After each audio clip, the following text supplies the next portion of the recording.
আপনাদের প্রতি প্রত্যেকে জানায় আন্তরিক আনন্দিত জয়গুরু।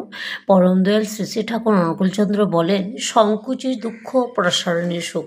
তিনি আরও বলেন, বিস্তারী জীবন, বিস্তারী প্রেম। ভগবান শ্রীকৃষ্ণ, শ্রী রামচন্দ্র, প্রভু যিশু, শ্রী চৈতন্য, শ্রী শ্রী ঠাকুর অনুকূলচন্দ্র আদি মহামানবদের জীবন পর্যালোচনা করে দেখুন, তাঁদের প্রত্যেকের জীবনে এত বিশাল বিশাল সমস্যা ছিল, যার হাজার ভাগের এক ভাগ সমস্যাও যদি আপনার জীবনে থাকতো, তাহলে আমরা দিশেহারা হয়ে জীবন সম্পর্কে বীতশ্রদ্ধ হয়ে পড়তাম।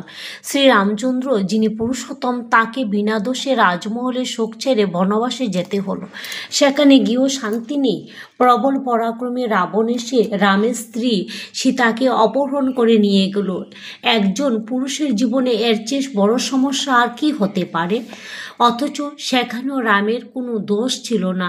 এত কষ্ট করে প্রবল যুদ্ধে জয়ী হয়ে সীতাকে উদ্ধার করলেন। তারপরও তার পত্নী প্রেম নিয়ে মানুষ অপবাদ দিল। এত বিশাল বিশাল সমস্যা পড়েও প্রভু রামচন্দ্র হতাশ হননি, ঈশ্বরকে দোষ দিয়ে কপাল চাপড়াননি, মুখের দিব্য হাসি ম্লান হয়নি, শান্ত সৌম্য প্রেমময় রূপ নষ্ট হয়নি, কারোর সাথে মাথা গরম করে ঝগড়াঝাটি করেননি। এত এত সমস্যা কোনো অলৌকিক ক্ষমতা বলে মন্তর করে তার সমাধান হয়ে যায়নি। যা যা বাস্তবভাবে করলে সমাধান হবে তাই করেছেন।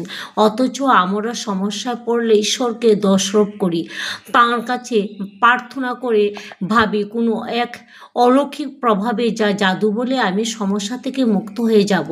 একই ব্যাপার ভগবান শ্রীকৃষ্ণের জীবনেও। তিনি স্বয়ং ঈশ্বর, এই বিশ্ব ব্রহ্মাণ্ডের অধীশ্বর, অথচ তাঁর জন্মটাই হলো কারাগারে। জন্মের পর মাতৃস্তন্য পর্যন্ত পান করার সুযোগ হয়নি।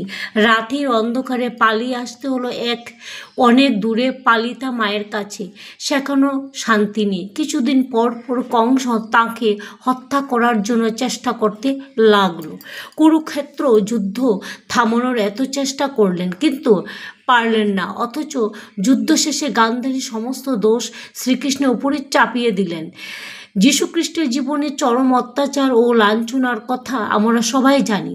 শ্রী শ্রী ঠাকুর অনুকূলচন্দ্রের শৈশব থেকে বার্ধক্য পর্যন্ত যে পরিমাণ সমস্যা, অভাব, অনটন, অপবাদ, চক্রান্ত সহ্য করতে হয়েছে, তার ছিটেফোঁটাও আমাদের জীবনে আমরা সহ্য করতে পারবো না।